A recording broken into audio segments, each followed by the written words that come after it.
Pedro.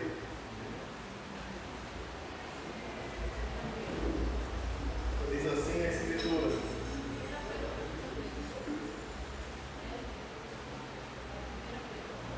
Primeira Pedro, vocês não viram a segunda? É porque eu estava pensando na primeira. Vamos lá. Primeira carta de Pedro, capítulo 2, verso 1.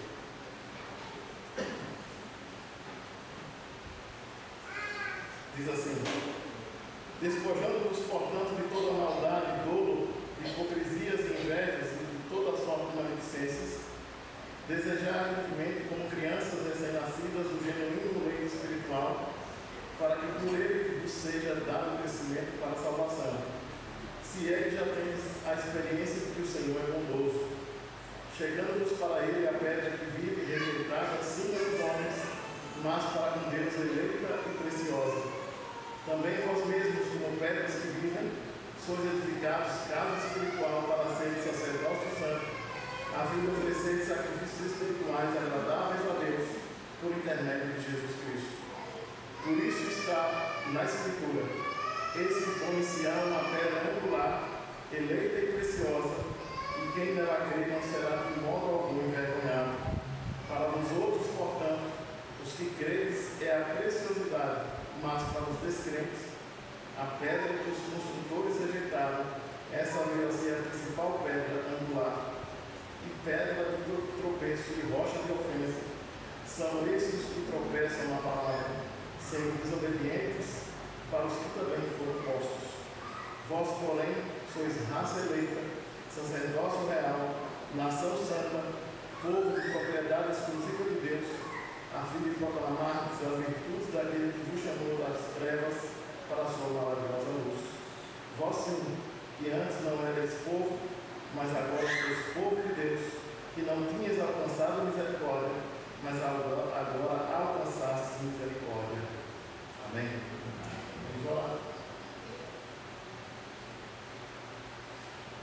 Deus, lemos a tua palavra, ofertamos ao Senhor as nossas orações e pedimos nessa hora que o Espírito de Cristo, o Espírito que atua na pessoa, no entendimento, no seu coração, na sua vontade, trabalhe em nós, ó Deus, pela palavra que Ele mesmo inspirou, que é poderosa, e ela é, ó Deus, santa para operar os teus propósitos na vida de todos nós. A minha oração por causa de Cristo. Amém. Quero falar com os irmãos esta noite sobre o tema: a comunidade da igreja. No início da carta, Pedro escreveu àqueles irmãos que estavam em sofrimento, em perseguição por causa da sua fé, dizendo que eles são eleitos de Deus, estão no processo de purificação ou estão sendo trabalhados por Deus. E eles devem lembrar que são eleitos de Deus. Uma comunidade de amor verdadeiro é o tópico que ele fala, a partir do verso 22. E aqui ele vai trabalhar na igreja como sendo uma comunidade santa. Uma comunidade de amor e uma comunidade santa também. E quando ele diz aqui, despojando, no verso 1, ou despindo, é o ato de tirar uma roupa suja e pôr uma roupa limpa. Quando o seu esposo chega em casa depois de jogar bola, você não joga bola, ele chega no JJ, né, no jiu-jitsu, todo suado, e ele diz assim: ah, não vou tomar banho não, eu estou limpo, eu tomei banho ontem, vou apenas botar uma roupa nova.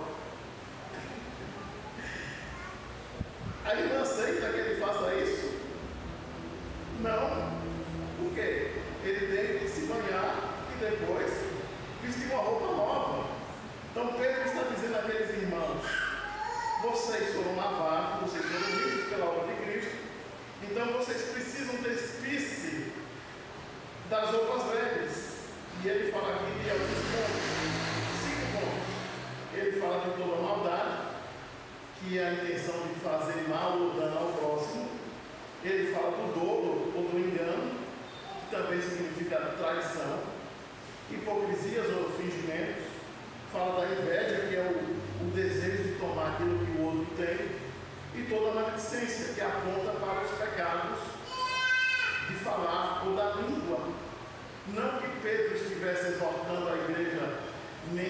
motivos, irmãos, porque senão ele teria elaborado mais os seus argumentos. Ele estava dizendo que a igreja precisava se desvincular dessa prática, se houvesse essa postura no meio dos irmãos. Por quê? Porque em meio ao sofrimento, à dor ou à perseguição, é justamente esses sentimentos que vêm de desejar que aqueles que nos perseguem sejam punidos ou sofram algum dano, ou você tenha a vontade de verbalizar mesmo aquilo que está no seu coração. Então ele diz assim: dispam-se dessas coisas, tirem fora essas práticas, vivam como uma comunidade santa. E aqui, falando da comunidade da igreja, ele diz que essa comunidade da igreja, ela tem um crescimento espiritual. Verso 2: desejai ardentemente como crianças recém-nascidas o genuíno leite espiritual, para que por ele vos seja dado o crescimento para a salvação. As pessoas confundem crescimento espiritual com crescimento numérico. Existem muitas igrejas pelo Brasil afora que estão lotadas de pessoas, cheias de gente, mas elas estão vazias de doutrina, de conteúdo, de conhecimento da Escritura. Mas ao mesmo tempo, igrejas que são menores, irmãos, elas estão firmes no amor a Deus, no conhecimento.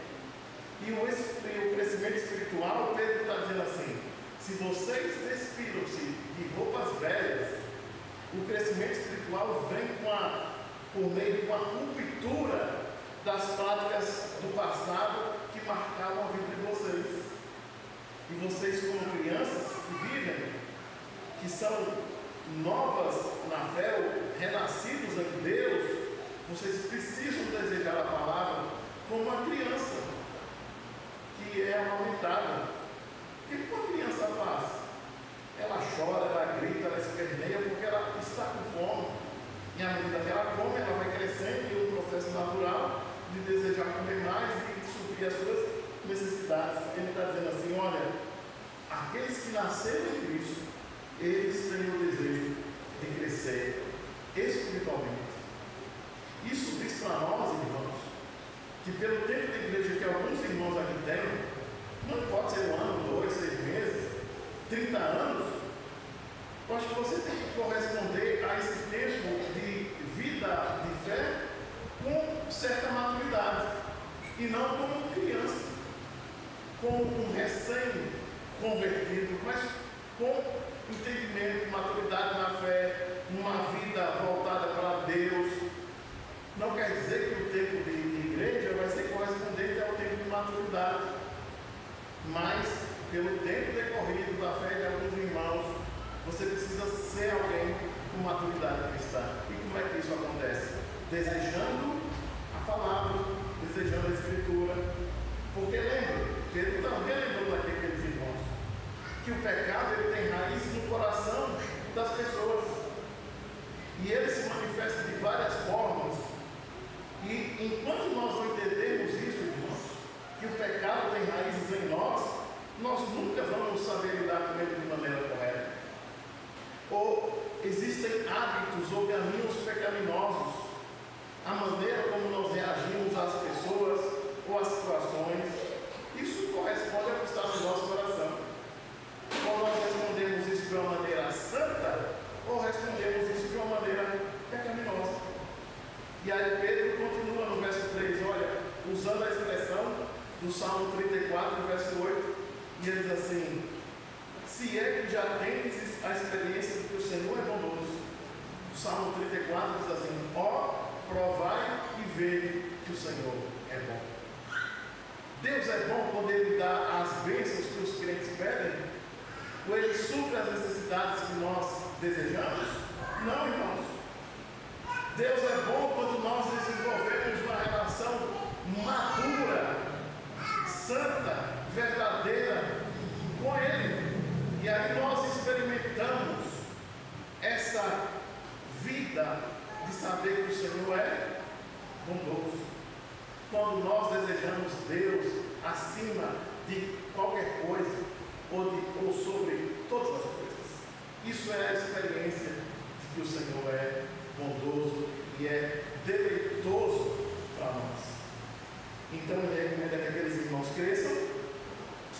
que eles sigam a vida no seu cotidiano diferente das práticas passadas, cresçam em maturidade, tenham fome por Deus, fome pela palavra, e o crescimento espiritual é uma responsabilidade sua. Então isso quer dizer que você não precisa ser carregado pelos outros crentes, que você já é um homem, uma mulher, um adolescente, um rapaz, uma moça na igreja que tem responsabilidades diante de Deus. Ninguém precisa carregar você. Você tem que agir de maneira responsável aos votos que você fez diante de Deus no dia do seu batismo ou da sua profissão de fé. Então, lembre, você não é mais uma criança na fé. Você já é alguém com maturidade suficiente para que você cresça, se desenvolva. E como é que isso acontece? Desejando, irmãos, as atividades da igreja, o culto, guardando o domingo de forma responsável, correta, o culto solene, a ceia, as reuniões que a igreja tem, os estudos bíblicos. Lembre, você não é mais uma criança na fé, você já é um adulto, um homem, uma mulher, um rapaz, uma moça, uma criança maior na idade. Você não precisa ser carregado mais por ninguém. Irmãos, nós já estamos maduros o suficiente para comer uma comida mais forte. Para quando você ouvir uma citação de um livro da Bíblia, você sabe onde importa. Você não precisa mais de papinha como uma criança, né? Tem que comer uma comida mais forte. Pegar um livro da Bíblia, dizer assim, eu vou ler todo esse livro aqui numa semana. Isso é um crescimento na fé. E o nascer da palavra de Deus, o nascer de novo, nos faz abandonar a má vontade de crescer. Lembre disso. O nascer de novo, o nascer da palavra de Deus, nos faz abandonar a má vontade de crescer. E é por isso que o apóstolo Paulo Pedro usa aqui a palavra hipocrisia ou fingimento. Todas as ações da igreja, irmãos, são para o bem e o crescimento dela e o fortalecimento dos seus membros. Se você voltar na história da Bíblia, Atos capítulo 2, o que é que os irmãos de Atos faziam de especial? Nada. Era Deus que operava por meio deles. Mas os irmãos estavam unidos nas reuniões, nos cultos, no momento de oração, estavam unânimes, o mesmo pensamento, a mesma alma, o mesmo espírito. E Atos vai dizer isso, que aquela comunidade ela era unânime no seu pensamento, na sua vontade, e é por isso que eles cresceram e eles floresceram no meio do paganismo do Império Romano. Lembra disso? Uma igreja, irmãos, à margem da sociedade, pescador, cobrador de imposto, apóstolo, não tinha ninguém formado, mas a igreja floresce em meio ao paganismo, porque Deus usou aqueles irmãos que tinham o mesmo sentimento, a mesma vontade de crescer. Se você observar que Atos, ele conta por dois momentos que a igreja cresceu para o número que tinha 120, no capítulo 1. No capítulo 2 tinha quase 3.000 pessoas. No capítulo 5 vai dizer que havia mais de 5.000 crentes. Depois não conta mais. Por quê? Vai contar os trabalhos e as frentes de trabalho que foram abertas. Porque a igreja ganhou o mundo. Havia sensibilidade naquela igreja, havia empatia, sentia a dor do outro, havia a oportunidade de ofertar, a oportunidade de ajudar o irmão na fé. Atos 6 vai dizer isso. Então era uma igreja unânime de crescimento espiritual. Então, o que Pedro está dizendo aqui? Verso 4: chegando-nos para ele a pedra que vive rejeitada pelos homens, mas para com Deus eleita e preciosa. Então ele está falando aqui de Cristo.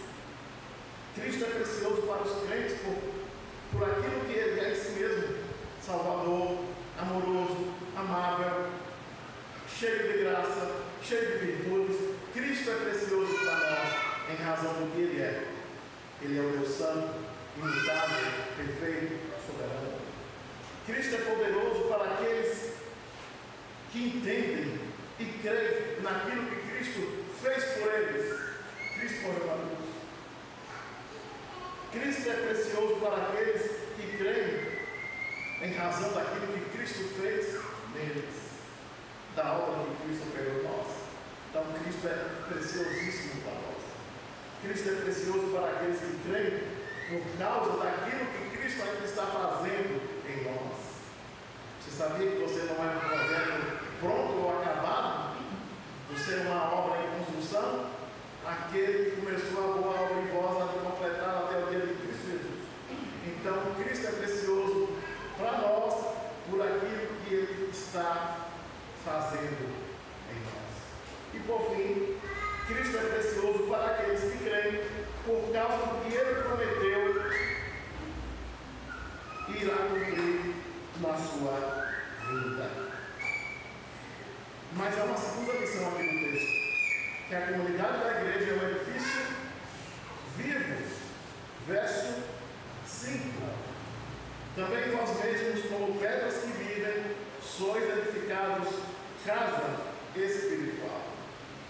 A igreja que é viva, que é renascida, que é eleita de Deus, que é amorosa, que é santa, ela está por constantes mudanças, no sentido de que ela é um organismo, ela é um corpo que cresce, que luta, que persevera, que é perseguida, que luta contra o mundo, que luta contra a perseguição.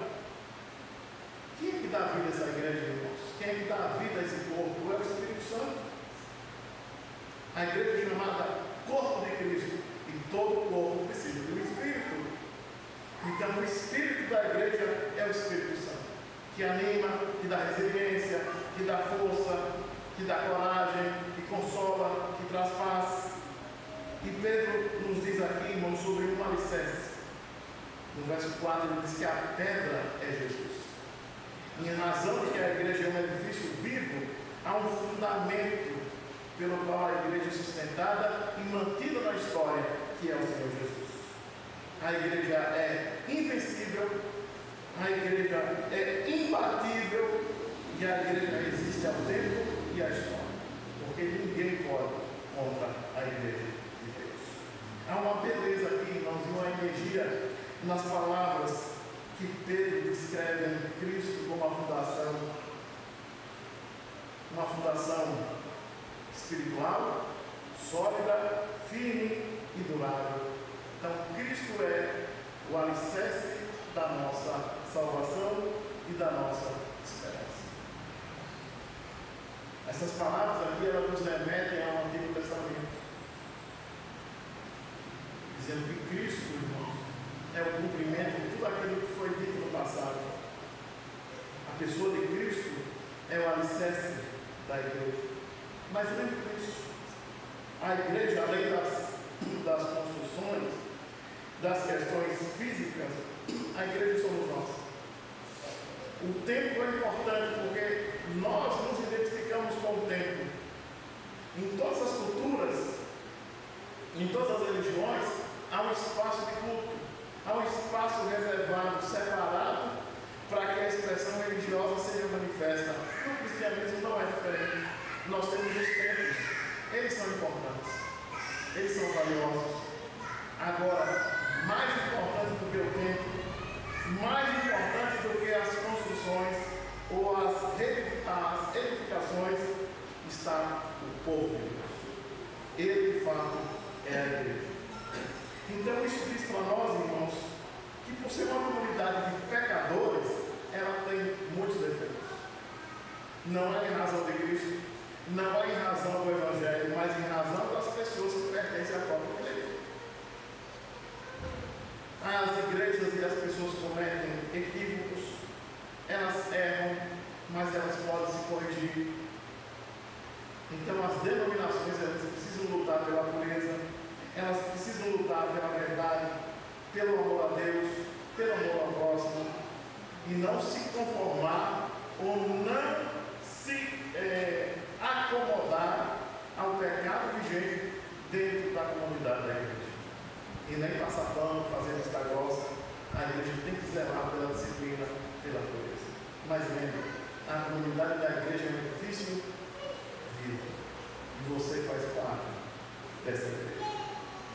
E é triste para nós, irmãos, testemunharmos que as igrejas copiam o mundo. Que as igrejas fazem as mesmas coisas que o mundo faz. A igreja está morrendo em muitos lugares, na Europa, Estados Unidos, Europa. Mas, ao mesmo tempo que ela morre nesses lugares, algumas comunidades começam a crescer, a florescer, a ser igrejas vibrantes, firmes na fé, como na África, boa parte da América do Sul, boa parte dos Estados Unidos, muitas igrejas firmes em Cristo no Evangelho. Isso dá um sopro de ânimo, de esperança, para dizer para nós que enquanto algumas igrejas estão morrendo, outras estão florescendo e firmes em Jesus. O que isso aplica para nós?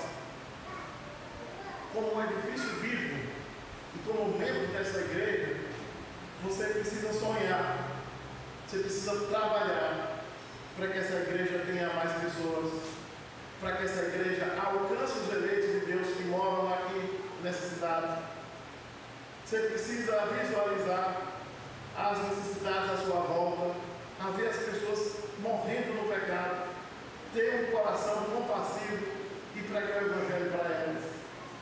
É estranho, irmãos, um corpo vivo, uma igreja viva, se conformar com a morte perto dela. Não dá. Ela tem que reagir a tudo isso. Como é que a igreja reage? Fazendo a diferença onde ela está. Terceira lição do texto: a comunidade da igreja é uma comunidade adoradora. Verso 5 ainda, a parte B. Ele fala que a igreja é uma casa espiritual para ser de sacerdócio santo, a fim de oferecer sacrifícios espirituais agradáveis a Deus por intermédio de Jesus Cristo.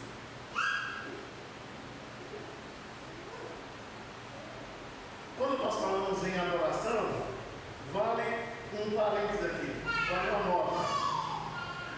No nosso tempo, nós estamos lidando com consumidores. As pessoas que consomem os vários tipos ou os mais variados gostos de cultos em templos. A centralidade de Cristo e do Evangelho se perdeu a tantos desejos perversos. Nós não estamos lidando com adoradores, nós estamos lidando com consumidores. E de acordo com a necessidade do consumidor, presta-se os serviços mais diversos nas igrejas evangélicas que nós vemos e testemunhamos por aí. Uma outra coisa que nós precisamos considerar quando falamos em adoração, eu quero considerar o termo reformado. Ele pode ser muito diluído, irmãos, em classificações como os neo-ortodoxos liberais ou hipercalvinistas. Aqueles que não creem na Bíblia, são os neo-ortodoxos liberais, não acreditam nela como palavra de Deus, não acreditam nos milagres. Ou os hipercalvinistas são aqueles que dizem assim: nós não precisamos pregar, porque Deus já tem os seus eleitos e eles serão chamados de qualquer forma.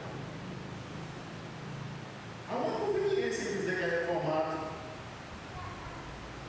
O termo em si não diz muita coisa. Mas quem é reformado de fato tem convicções de que toda a sua vida é para a glória de Deus. Uma outra convicção do reformado é a soberania de Deus em tudo, nos seus decretos, na história, na salvação dos homens, na sua providência na vida dos crentes. Sobre a igreja é o entendimento da soberania de Deus e da glória de Deus na nossa vida, em tudo que fazemos, e a soberania de Deus sobre todos os eventos. Mas não se contente em ouvir alguém dizer: eu sou reformado, ou você dizer a si mesmo: eu sou reformado ou reformado. Porque uma linha teológica, irmãos, ela não define um discípulo de Jesus. Mas que tipo de reformado nós encontramos hoje? Nós encontramos os reformados que dão mais valor aos livros do que à Bíblia. Nós encontramos reformados que são mais apegados à tradição do que ao princípio da Escritura. Nós encontramos reformados que gostam de debates, que querem aprender para ensinar os outros, mas não querem viver para praticar ou servir. E isso é um grande problema. É por isso que o termo é muito diluído e ele não diz de fato quem é reformado. Pode ir de um extremo ao outro.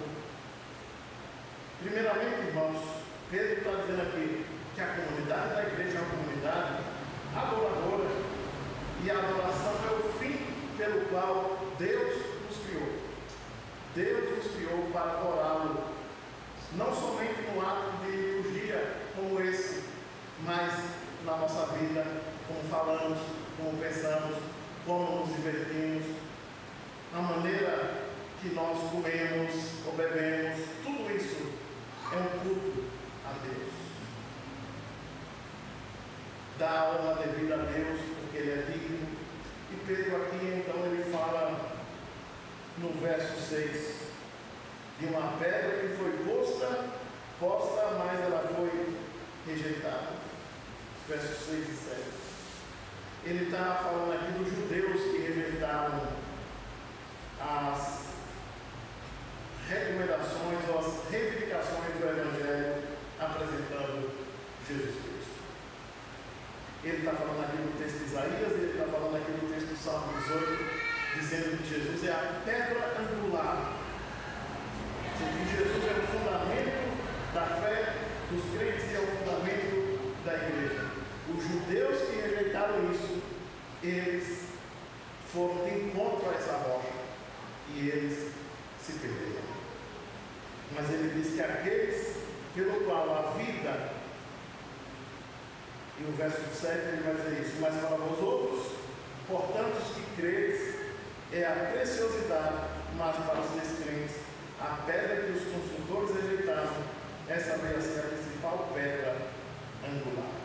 Mas Pedro fala aqui de um assunto que é extremamente importante, que é uma doutrina que foi resgatada na reforma. Ele fala do sacerdócio universal de todos os crentes. O que isso quer dizer?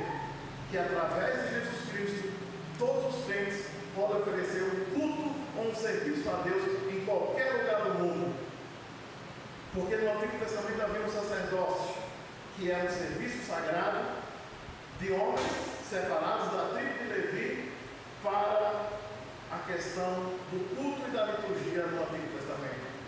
Alguém trazia uma oferta ou trazia um animal para o sacrifício, era o sacerdote que recebia e oferecia no altar diante de Deus. Era o sacerdote que ouvia a confissão de pecados quando alguém entregava o animal no holocausto.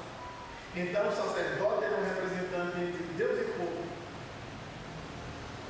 Quando Cristo veio, irmãos, e se apresentou como o sumo sacerdote, a Bíblia diz que o véu do templo se rasgou lá em Mateus 27. Então nós temos acesso ao trono da graça. Nós não precisamos mais de um sacerdote como no Antigo Testamento. Por causa de Cristo, e Pedro deixa bem claro, por intermédio ou através de Jesus Cristo, nós podemos oferecer sacrifícios espirituais. As orações, a nossa gratidão, as nossas ofertas, o nosso culto, a nossa vida, o nosso amor, tudo nós podemos fazer por intermédio de Jesus Cristo e não precisamos da figura de intermediários como era no passado. E a reforma resgatou isso. Por quê? Porque na Idade Média a Igreja Católica se colocava como a intermediária entre Deus e os homens. Os reformadores disseram: o único mediador entre Deus e os homens é Jesus Cristo. Falar do sacerdócio universal dos crentes não quer dizer que os pastores são desnecessários. Ou quer dizer que cada crente pastoreia a si mesmo. Não, irmãos. Ou que os pastores são senhores da consciência dos crentes. Não é isso. Cada coisa no seu devido lugar. Os pastores existem para acompanhar o rebanho, para supervisionar, os pastores, os presbíteros, para ensinar, para a docência, para a administração, para a disciplina. Eles são extremamente necessários no corpo da igreja. Mas você não precisa pedir autorização a nenhum pastor para orar ou ler a Bíblia, você precisa apenas de Jesus Cristo. Então essa é a grande bênção que a reforma resgatou. E Pedro está dizendo assim: vocês são sacrifícios, vocês oferecem sacrifícios espirituais. E ele diz mais aqui: vocês são sacerdotes santos. Vocês são chamados, foram lavados pelo sangue de Cristo, e vocês foram santificados, e por causa de Jesus, vocês se aproximam de Deus. A comunidade da igreja é uma comunidade adoradora. Lembre disso, irmãos. Deus é especialista em separar coisas. Quando Deus fez o mundo, Ele separou céus e terra, dia e noite. Ele separou luz e trevas, água doce e água salgada. Deus separa ímpios e santos. Deus é especialista em separar coisas. E eu quero tomar aqui o exemplo de Abraão. Abraão nasceu em Ur dos Caldeus. A cidade de Ur, ela era movimentada, a economia, a cultura era toda idólatra. Então a idolatria movimentava a economia da cidade, a vivência, a cultura das pessoas. E Deus tomou Abraão de uma cultura extremamente pagã, idólatra, e ele se torna um homem crente. E ele serve aos propósitos de Deus, e Abraão é um adorador de Deus. Gênesis 2, verso 13, diz que Abraão invocou o nome de Deus. Abraão adorava ao Deus Criador. Então, Deus é especialista em separar coisas. Por que Deus separou você desse mundo caído? Para que você viva para a glória dele. Para que você viva para servir a Deus. Quais os benefícios da adoração, irmãos? Primeiro, a liturgia reformada ela preza pela centralidade de Cristo. Então, quando nós testemunhamos hoje que igrejas estão cobrando ingresso, criando áreas VIPs dentro dos templos ou dos espaços, dando lugar aos artistas ou às personalidades que aparecem mais do que Cristo, isso é uma abominação ao culto a Deus. Não é um lugar de culto a Deus. Os irmãos percebem que a igreja não é uma comunidade supérflua ou extravagante, mas a igreja é uma comunidade simples e humilde. Então, aquilo que talvez alguns irmãos ouviram falar ou assistiram do Réveillon ou do final do ano do SBT, não era um culto a Deus. Era um culto ao homem, era um culto às personalidades, mas não era um culto a Cristo. Por que as pessoas disseram que era um culto a Cristo, era um culto a Deus? Em oposição ao esgoto que a Globo passou no mesmo horário. As duas ações estão erradas, irmãos, porque não tem a centralidade de Cristo na vida das pessoas. Se nós falamos das coisas lá fora, vamos fazer um exercício das coisas dentro da IPB. A IPB faz um monte de congressos todos os anos com a mesma temática. Congressos, conferências, sugando o tempo dos irmãos, sugando as finanças da igreja, onde deveria investir em missões, revitalizar campos, abrir novos campos, ajudar os obreiros, construir templos. A igreja faz um exercício repetitivo de fazer as mesmas coisas todos os anos. Está errado. A igreja tem que repensar sobre sua postura diante daquilo que ela faz. Então, nós precisamos olhar para essas coisas e dizer assim: não é correto que todo ano a igreja faça um congresso de missões ou de evangelismo. A igreja tem que evangelizar. Todo ano ela faça um congresso sobre educação, sobre teologia. Ela tem que agir, tem que trabalhar e não investir os recursos no mesmo ciclo todos os anos. Se nós falamos das coisas lá fora, vamos falar das coisas aqui dentro. Lembrando, irmãos, que a vida em comunidade ela nos dá crescimento. Ninguém cresce no isolamento. Você é parte do corpo de Cristo. Você só irá crescer, você só será um adorador verdadeiro quando você estiver ligado ao cabeça que é Cristo e estiver ligado aos membros desse corpo. Lembre que o crescimento espiritual é uma vivência. É uma vivência. É um crescimento mútuo, é um crescimento alinhado e adequado. Imagine se o seu braço fosse separado do seu corpo quando você tivesse 12 anos. Ele cresceria? Não. Como é que você quer crescer espiritualmente e viver apartado dos irmãos da igreja? Não dá. Por fim, a comunidade da igreja é uma comunidade proclamadora. Verso 9. Vós, porém, sois raça eleita, sacerdócio real, nação santa, povo de propriedade exclusiva de Deus, a fim de proclamar as virtudes daquele que vos chamou das trevas para a sua maravilhosa luz. Uma igreja santa, separada por Deus, que vive para a glória de Deus, que conhece a soberania de Deus, ela é uma igreja que proclama a mensagem do Evangelho. Mas entenda que pregar o Evangelho hoje, irmãos, tem um duplo desafio. Você tem que mostrar o que é que a igreja faz, a verdadeira igreja.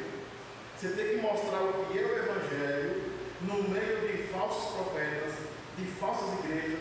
Você tem que tirar todo o embaraço da mente das pessoas para pregar o Evangelho. Então o nosso desafio é duplo. Falar que essas igrejas que estão interessadas no que as pessoas podem oferecer não é a igreja de Cristo. Mostrar que esses falsos obreiros, eles não representam Deus. Então o desafio é dobrado. Para depois disso, falar de Cristo e do seu Evangelho. Por que a igreja é uma comunidade proclamadora? Por que ela deve evangelizar? Porque é um mandamento do Senhor Jesus. Ir por todo mundo e pregar o Evangelho a toda criatura. Nós somos chamados a anunciar. Pedro diz aqui: vocês agora são uma raça eleita, um sacerdócio real. Além do sacerdócio real, Paulo fala da nossa nobreza. Pedro, ele diz que nós somos príncipes. Os homens são príncipes e as irmãs são princesas da realeza. Vocês são filhos e filhas de Deus. Vocês são propriedades de Deus. Agora entenda que pregar o Evangelho não é vestir uma camisa dizendo Jesus te ama ou Deus salva. Pregar o Evangelho não é isso. Pregar o Evangelho é falar das reivindicações de Cristo no Evangelho, do que Ele fez na cruz de Calvário. Por fim, irmãos, por que as missões existem? Por que nós devemos pregar o Evangelho? As missões existem porque não há adoração. Não haverá evangelismo no céu, porque no céu os verdadeiros adoradores já estão purificados. Mas nessa terra existem muitos caídos que precisam conhecer o verdadeiro Evangelho. E Pedro então aqui faz um contraste, dizendo que aqueles que rejeitaram a rocha, que rejeitaram a Cristo, eles tropeçaram. Cristo se torna uma pedra de ofensa para eles. Mas aqueles que creem em Jesus, eles são considerados com várias categorias aqui: raça eleita, sacerdócio real, nação santa, povo de propriedade exclusiva de Deus. Então isso diz o seguinte: que judeus que não creem em Jesus, que os pagãos, que as religiões que não creem no Evangelho, eles estão extremamente perdidos, porque eles estão indo de encontro à rocha e eles serão derrubados. E por fim, irmãos, por que nós devemos evangelizar? Por amor aos perdidos. Nós precisamos ter um mínimo de compaixão por aqueles que se perdem e evangelizar os homens e as mulheres da nossa própria. A igreja, que é uma comunidade, ela é um edifício vivo, ela é uma comunidade de crescimento espiritual, um edifício vivo, uma comunidade adoradora e uma comunidade proclamadora. Isso mostra os retratos ou as faces da a igreja de Deus. Por que nós evangelizamos? Porque não há adoração. Por que nós adoramos? Porque conhecemos o Deus verdadeiro. E o Deus verdadeiro nos leva a oferecer sacrifícios verdadeiros. E esse crescimento é natural. E isso nos torna uma igreja viva e de crescimento cada dia. Você conhece a Cristo? Você conhece o Evangelho? Você quer fazer parte dessa comunidade da igreja? Já se arrependeu dos seus pecados? Já se encontrou com Cristo da Escritura de fato? E por fim, irmãos, pense na evangelização como uma atividade de resultado certo. Os escolhidos de Deus ouvirão a voz do bom pastor e eles serão chamados à comunidade da fé. Fica de pé, vamos orar.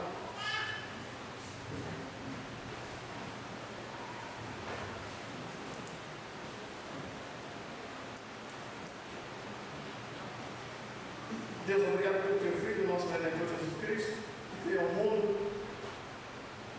Obrigado, Deus, porque Ele nos chamou para no meio de uma comunidade que serve ao Senhor, que ao longo da história, Deus tem passado por muitas lutas, perseguições, que não se dobra a nenhum regime, a nenhum sistema, a nenhum império, mas que permanece firme e que caminha, ó Deus, até o seu encontro com o Senhor no último dia. Abençoe essa comunidade aqui, ó Deus, essa igreja, que ela seja uma igreja de crescimento espiritual, que ela seja, ó Deus, viva e pujante no meio dessa sociedade, que ela seja, ó Deus, um instrumento nas suas mãos para alcançar outras pessoas, que os irmãos ofereçam suas vidas em sacrifício vivo ao Senhor, que os irmãos proclamem a virtude de Cristo relatada no Evangelho, a grandeza do nosso Redentor, que é muito precioso, Deus, que é o amado da nossa alma. Abençoe, Deus, essa comunidade, que ela, nesse ano, ela consiga realizar feitos pela tua graça que não foram feitos nos anos passados. Então, Deus, o Senhor abençoe esses irmãos nas suas vidas diárias, nas suas devocionais, que os irmãos desejem a palavra, ó Deus, como sendo pão da sua alma, a água que é o que mata a sua sede. Ó Deus, nos ajude, nos dê a tua graça, nos abençoe nessa semana. Suplicamos a tua compaixão. Ó Deus, pedimos a bênção do Senhor sobre o teu povo nessa semana, todos os dias, por causa de Jesus. E assim, irmãos, que a graça do Senhor Jesus, o nosso Redentor, o amor de Deus, o nosso Pai, a companhia consoladora do Espírito Santo, seja sobre vós, eleitos de Deus, hoje e para todos sempre. Amém.